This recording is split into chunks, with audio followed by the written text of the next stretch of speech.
Hey, this is Jay with Sakred Gaming, and in this video I just wanted to share something that I read this week that just kind of made me think and kind of question some things in my own life. So here's the statement that I read this week though. It says, disciples make disciples or they aren't disciples.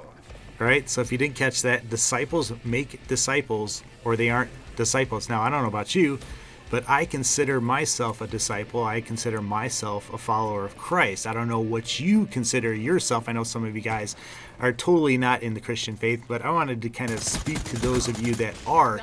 Do you consider yourself a follower of Christ? Do you consider yourself a disciple of Christ? And to that effect, or to that end, are you discipling someone?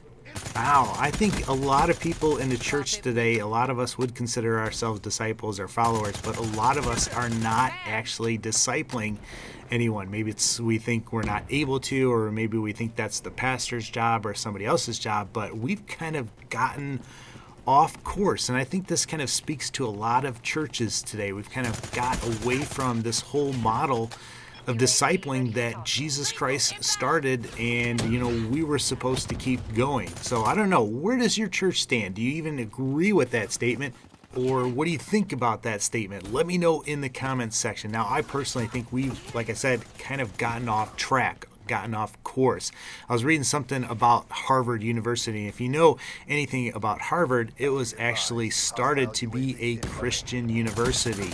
In fact, even today on its diplomas, it continues to read Christo et Ecclesia and Veritas, or Truth for Christ and the Church. Yet, if you look at Harvard, it really doesn't resemble a Christ-centered institution.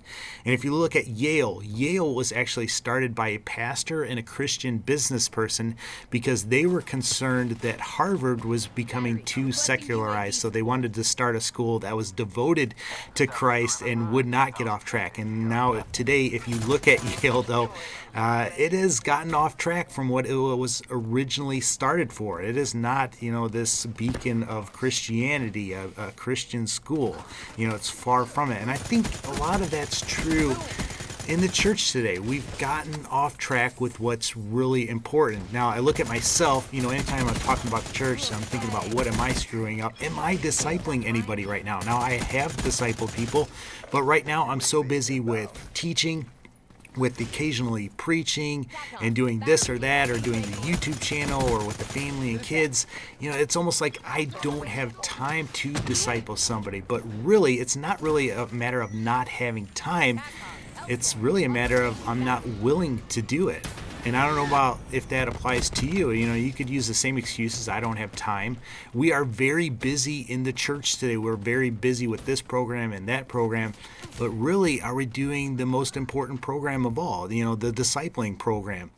By and large, I don't think we are. I mean, maybe your church is doing a great job, and I'm stereotyping, but I think a lot of times in the church it comes down to the pastor or a Christian leader doing a discipleship program in the church where they get one group in here, they take them through the discipleship program, and then they get kicked out, and then another group comes in here from church people. But do those people that actually go through the discipleship program actually end up discipling other people? I would imagine that the majority do not.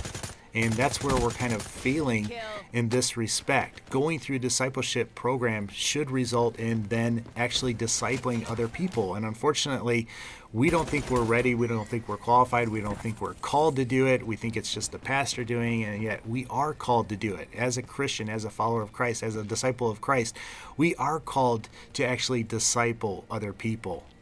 Now, I know some of you will be like, well, I'm very involved in my church and I'm in this small group and it's really good because I'm learning. That's great. But you see, that's kind of our mindset. We kind of had this, you need to grow. You need to be in a small group and you need to learn how to grow and you need to grow in your faith. And we kind of feel it ourselves.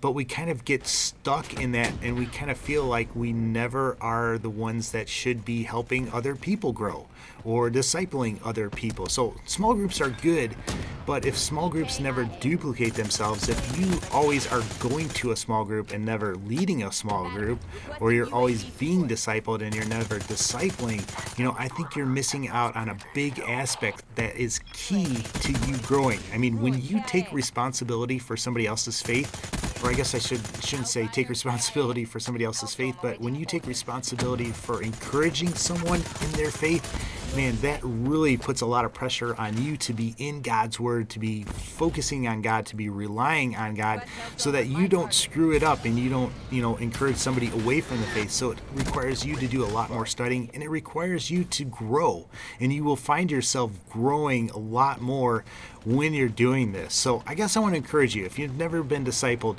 get discipled by somebody. Go up to somebody, hey, would you disciple me?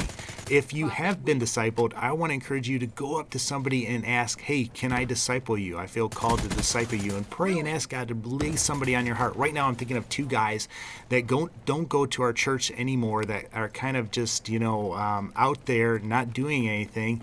And I think, God's calling me to talk to these two guys. So, that'd be great for you to go outside the church and actually look for people to disciple as well. So many of us think, well, I'm not able, or I'm not called, or I don't know enough and everything like that. And you've been sitting in the church for 20 years, though. You know what this is all about. Trust me, God will equip you if you are faithful. So I want to encourage you. Look for somebody to teach. Look for somebody to disciple. And really check out your church and make sure that discipleship is huge, or is a focus in the church. But that's what I want to talk to you guys about. Let me know what you guys think. If you know what I'm talking about, am I off? Am I right on? Let me know in the comments section. But that's where I'm going to end it, guys. As always, take care and God bless.